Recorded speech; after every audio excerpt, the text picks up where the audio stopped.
Македонското Министерство за земјоделие ги оцени успешни преговорите со Косово. Вродиле со плод и покрај тоа што ниту еден од клучните производи кои земјава ги извезува не се тргнати од листата на поскапо царинење, а во меѓувреме власта не планира да воведе контрамерки. Сите досегашни преговори ни даваат за право да очекуваме целосно укинување на зголемените царини.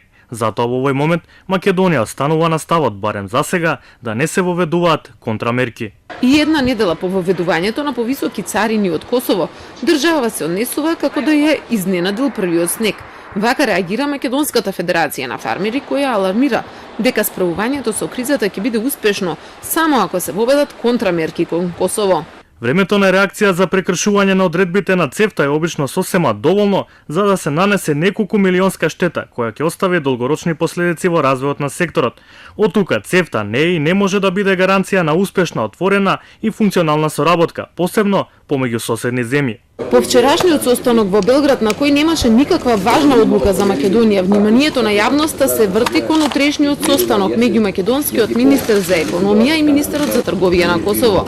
Во меѓувреме, српскиот министер за трговија Расим Љајич призна дека не очекува ефикасна помош од ЦЕФТА. Затоа што е неефикасен механизам. Затоа што е неефикасен механизам. ЦЕФТА и секретаријатот не решиле речиси ниту еден проблем. Јас тоа го кажав во старт, но сепак мораме да ги спочитуваме процедурите. Од воведувањето на нејзините мерки треба да поминат 90 денови за да се жалиме. За толку денови ќе помине сезоната на овошјето и зеленчукот.